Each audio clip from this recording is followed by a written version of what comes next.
I've decided to buy a new smartwatch. This video shows you how I came to a decision on which smartwatch to buy. Everybody will have their own requirements and priorities, but I hope this video will help you come to a decision on which smartwatch to buy. I own my own horse, so I do a lot of horse riding. I also do a lot of walking, and at some stage I may start swimming again. However, I don't go to the gym and I don't do any running, so I don't really need a fitness tracker. What I really want is a smartwatch that acts as an extension to my mobile phone. In particular, I use Google Pay on my phone, and I want to be able to use Google Pay on my new smartwatch. One of the first things to consider is the operating system used by a smartwatch. Mobile phones generally have a choice of only two operating systems, Google Android or Apple iOS. Smartwatches are different. There are a lot of different operating systems. Smartwatch manufacturers often use their own operating system because they can tailor it to meet the needs of their specific target market. I've got an Android phone, a Windows 10 computer, and I use a lot of Google services, including Google Pay that I mentioned earlier. My Android and Google ecosystem means that very early in this process, I decided to exclude the leading manufacturer of smartwatches, Apple. I do not have an Apple iPhone or computer or any other Apple gadgets, and no plans to move to the Apple ecosystem. From what I've read, Google Pay will not run on an Apple iPhone. So even though Apple smartwatches get excellent reviews, I decided that they are not for me. Xiaomi has the next biggest share of the smartwatch market, but the operating system doesn't seem to support installing additional apps, and therefore I don't believe that Xiaomi watches will support Google Pay, so I dropped Xiaomi as well. Fitbit and Garmin both make smartwatches focused on fitness. The operating systems and apps are therefore optimized for fitness. Since fitness tracking is not one of my requirements, I've discounted both of these brands. Another bit of background information is that I owned a Fitbit a few years ago. I must admit it was a novelty for a month or so as I tracked my step count. Unfortunately, the Fitbit broke with permanent white lines across the display.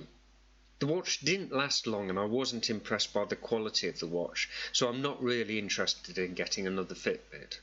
Google has purchased Fitbit, and in the long term I suspect that this means that Fitbit will start to use the only remaining leading smartwatch operating system that I have not mentioned, Google's Wear OS. Wear OS, Android and Google Pay are all Google's operating systems or services, so they will all be well integrated. I've therefore come to the decision that a Wear OS smartwatch will be the best fit with my current ecosystem. Version 2 of Wear OS has been around for several years. Version 3 of Wear OS has been released, but to date it is only available on Samsung's Galaxy Watch 4 and the Watch 4 Classic.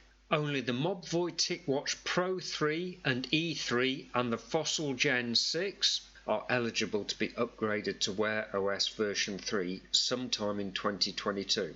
I've therefore decided that the best fit with my current ecosystem is therefore Google's Wear OS version 3. This means that my operating system criteria has cut down my search for a smartwatch down to a handful of models from Samsung, Mobvoi and Fossil. While I may buy a phone from Mobvoi or Fossil with Wear version 2, I know that it will be upgraded to version 3 sometime in 2022. The next thing to look at is the hardware and in particular the processor. According to reviews I've read of Wear OS devices, they can be a bit slow. The Qualcomm Snapdragon 3100 processor was just not fast enough to run Wear OS and give the user a nice snappy response. However, the good news is that in 2021 Qualcomm announced the new Snapdragon 4100 and 4100 Plus processors. I've read reviews of some smartwatches that use these new processors, and the consensus is that these processors give Wear OS smartwatches nice snappy performance. The Mobvoi and Fossil watches use either the 4100 or 4100 Plus processor. The Samsung Galaxy Watch 4 uses Samsung's own Exynos processor, and from all the reviews that I've read, the performance of Watch 4 is excellent. My processor selection criteria has therefore not filtered out any of the smartwatches that I am still considering following the operating system criteria. Another key thing for me is the ease of use of Google's services. The service that I use more than anything is Gmail. However, the key service that must be easy to use on a smartwatch is Google Pay. I've read and watched video reviews of the Samsung, Modvoy and Fossil watches. They can all download and run Google Pay. However, Samsung would prefer you to use the Samsung Pay service. I believe that one of the buttons on the watch is permanently assigned to Samsung Pay. If you prefer to use Google Pay, then the Samsung Pay button will actually never get used. It also means that the push double click on the other button that you can assign to Google Play is not difficult, but certainly not as simple as a single click on the dedicated Samsung Pay button. It also means that you cannot use the double click on the other button for another app. So on the basis of ease of use of using Google Pay, I've dropped the Samsung Galaxy Watch 4. Battery life is also important. Watches generally charge off a generic USB port, but the problem is that the connector at the watch end is specific to the watch. Often the watch connector has a specialised magnetic cradle that the phone sits in while charging. If I go away for 1 or 2 nights, I don't want to worry about remembering the special watch charging cable. Reading reviews of the Fossil Gen 6, it seems that it requires charging every day. I get the impression that even with careful use it will not last 2 days without charging. The TicWatch E3 has an always-on display, which means that the watch will need recharging every day. Even if I disable the always-on display, it will still need recharging every couple of days. The TicWatch Pro 3, on the other hand, has a dual display, which conserves battery life and enables the Pro 3 to last for around 3 days. The dual display uses a low-power LCD display that is always on and allows you to check time, step count and other basic stuff without having to use the power-hungry AMOLED display.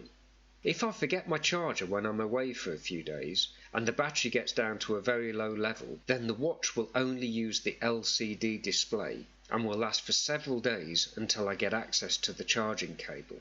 This means that the watch will still work as a basic watch, even if I've forgotten the charging cable. So, on the basis of battery life, I've discounted the Fossil Gen 6 and the TicWatch E3. By a process of elimination, I've therefore selected the Modvoy TicWatch Pro 3. The final thing that I want to check though before purchasing is the size of the watch. My normal watch is a fairly chunky diver's style watch, although I haven't done any diving. I spend a lot of time around horses, so all my watches have to be able to cope with a few bumps and scrapes and get wet regularly, either from rain or from splashes of water from hose pipes or water buckets. You can see that the Modvoy TicWatch Pro 3 is a little bit bigger at 47mm by 48mm than my old diver's style watch, but not so much bigger that it will be a problem. The big surprise was actually how much thinner the TicWatch Pro 3 is. At 12.2mm thick, it is considerably thinner than my current watch. The other final thing to check is the price. The Modvoy TicWatch Pro 3 is the most expensive of the watches. The Fossil Gen 6 and the TicWatch E3 are both cheaper, but I believe the Pro 3 has features which for me will make it worth the extra cost. Obviously this was my personal selection criteria based on my own requirements, my current ecosystem and previous experience with smartwatches. Your own decision criteria will be different and the watch that you decide to buy will be different, but I hope that this video helps you to choose a smartwatch from the enormous number that are out there in the market.